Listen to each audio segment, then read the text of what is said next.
Merci Excellence de nous accorder cette interview. En ce jour de présentation de vos lettres de créance, quel sentiment vous anime? Merci bien de cette occasion que vous me donnez en ce jour où je me sens, j'allais dire, à l'aise pour répondre à votre question. Je viens de présenter au président fédéral autrichien Hans Fischer mes lettres de créance.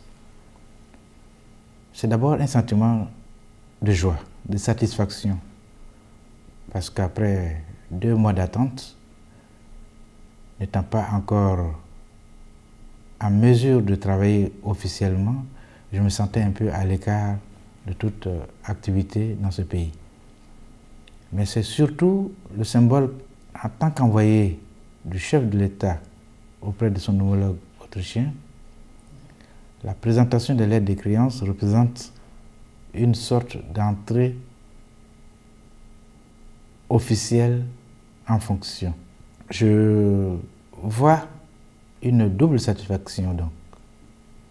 La joie d'être enfin officiel et la joie de pouvoir représenter le chef de l'État de Côte d'Ivoire. Vous étiez ici en Autriche, je veux dire, de 1982 à 1988, et en tant que conseiller à l'ambassade. Et vous revenez cette fois en tant qu'ambassadeur. Y a-t-il des raisons profondes qui ont motivé votre arrivée ici en Autriche? Je suis très heureux de vous le dire. C'est d'abord une revanche sur le sort. Parce que quand j'ai vécu ici, nous avons, avec mon patron de l'époque, travaillé sur un dossier en matière de conservation des aliments. C'était un projet de l'Agence internationale de l'énergie atomique. Et le projet que nous avions élaboré en 1987, malheureusement, n'a pas encore été réalisé. Aujourd'hui, non seulement ce problème d'ordre nucléaire se pose pour nous, en Côte d'Ivoire, mais il y a d'autres défis que nous devons relever dans ce pays. Je pourrais vous citer les questions de la drogue, de la lutte contre la drogue. Et il y a lieu de coopérer avec l'organisme approprié ici à Vienne, que nous appelons l'ONUDC, pour qu'ensemble nous puissions enrayer ce mal, ou en tout cas le réduire à un niveau minimal. Ensuite, il y a la question d'industrialisation. L'ONUDI, qui a son siège également à Vienne,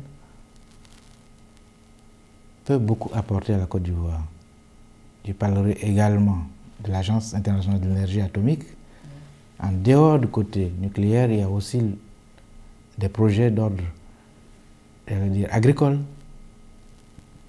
comme l'amélioration des espèces végétales, comme aussi la lutte contre la moutsetse. Dans le domaine de la santé, je l'ai déjà dit, c'est grâce au nucléaire que beaucoup de traitements pointus du cancer peuvent s'opérer.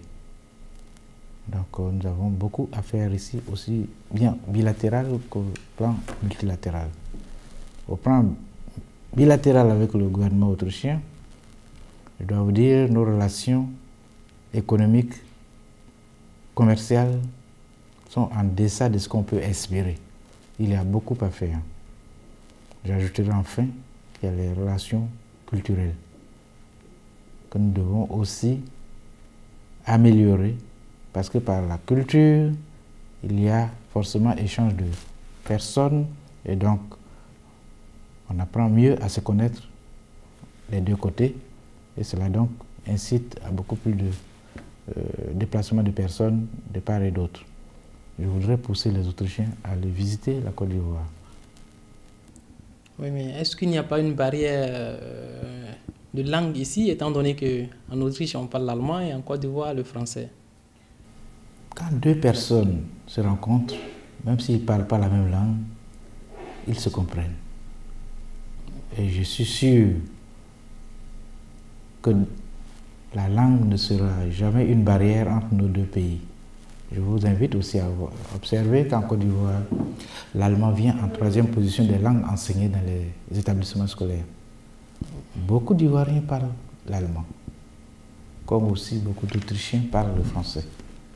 Et pourquoi pas une langue ivoirienne. Ben, au niveau des échanges, est-ce qu'il y a vraiment des opportunités d'échange entre la Côte d'Ivoire et l'Autriche? Qu'est-ce que nous pouvons proposer? Qu'est-ce que la Côte d'Ivoire peut proposer à l'Autriche et qu'est-ce que la Côte d'Ivoire peut recevoir de l'Autriche?